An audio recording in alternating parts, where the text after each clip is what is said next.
So the digital age is going to be our doom, but what do I mean by that? I'm going to tell you right now. As many of you may know, Alan Wake 2 kind of shocked a lot of people with the news that it was going to be digital only. Now, lots of games are digital only now. This isn't really a new thing, at least to the indie game market, but for a AAA studio, this is very strange new territory that we've also seen with the new PlayStations and Xboxes, and of course computers that don't even have disc trays anymore, or the option to really play physical media anymore. I mean, hell, all these things have the capability to play things like CDs, but even with disc tray versions of these consoles, they don't play CDs. Now, before I get into any of the negatives, I want to iterate the point that just because something is digital only does not mean that it's bad or it's a bad decision. Making games digital only is one of the reasons the indie market was able to explode, because it made making your own game way more accessible and affordable to really get it out there. So in that regard, I would say digital is a-okay. I would argue most of my favorite games from recent years were actually digital-only indie games, which luckily most of my favorites did actually wind up getting physical releases. And if you take one look at my Virgin Cave, you can probably assume where I stand on the issue of digital versus physical. But why? Digital is convenient, and like I said earlier, broadens the horizons of the accessibility of certain games. Well, it does, but it also doesn't, but I'll get into that in a bit. The main issue with this is your power as a consumer, your buying power specifically. Digital games, once you purchase them, contain zero value. Steam lets you refund a game if you meet certain requirements, but that's about it. Game sharing, of course, plays a very large role in all of this, and we're going to talk about that. But before we get any further, I'm going to ask if you enjoy this video, you do smash that subscribe button. Anyways, when you have a physical copy of a game, you're able to do many things with it. You can lend it to a friend, you can trade it in for a different game, you can even just sell it and get some money back. This goes for any form of media, physical media. Movies, CDs, books, etc. All of these things possess real-world value. They have buying power. Digital game sharing or even stream sharing for platforms such as Netflix are coming under some serious crackdowns to make sure people are not doing this.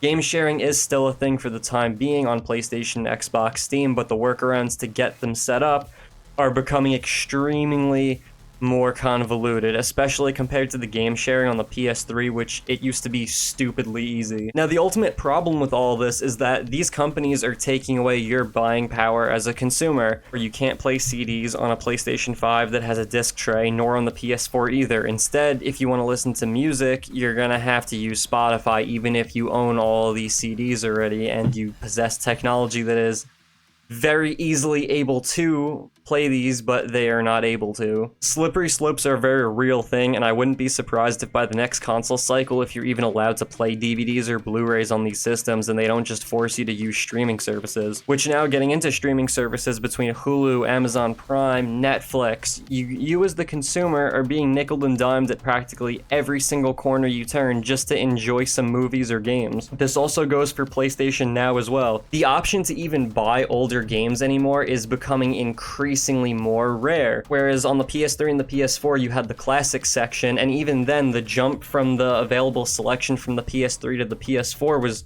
very noticeable, where you had an entire library of games you could buy from the PlayStation 1 or PlayStation 2 for $5 or $6, went down to only about 20 or 30 PS2 games on the PS4, to now, if you even want to be able to play anything from the PS3, you have to use the PS Now service, and there is no backwards compatibility for these games. And then your only other option, and this is the one problem I will admit with physical games, is that the prices of a lot of these games are skyrocketing because there are only certain amounts of these games in the market and their price is only going to keep increasing. So it's at the point you will essentially never own a lot of these games. And then going back to movies and television shows for a second, we finally got rid of the shackles of cable boxes, only for something just as costly to replace it, just to be able to watch everything you want in one spot.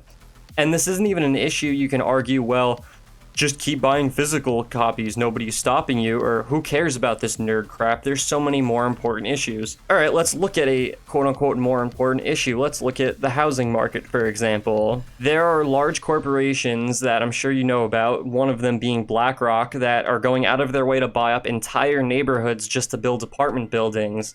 What does that mean? That means, well, no more land ownership. That means there are entire neighborhoods that are just gone anymore, where you could buy a house, you can buy property, and things that possess, again, buying power. Now, that's going to be out the window soon if these companies keep buying up all this land And soon, you're only going to be able to rent. You're not going to be able to buy property. And I truly believe, like physical and digital media, things like the housing market will soon follow this trend as well. Nobody except these large corporations are going to own property anymore. Again, you will not be able to own property and you will be forced to rent for the rest of your life if things keep going this way. And this is just the dangerous direction the world is heading in. Lack of ownership and slowly year after year removing the buying power of the average consumer and the average citizen. This issue of physical versus digital has gone way beyond the basic argument of, well, I like physical media because I'll always have access to said piece of media, so you won't have to worry about not being able to access these things when the services aren't available, or if things like Netflix, for example, they frequently take shows off and remove shows, etc.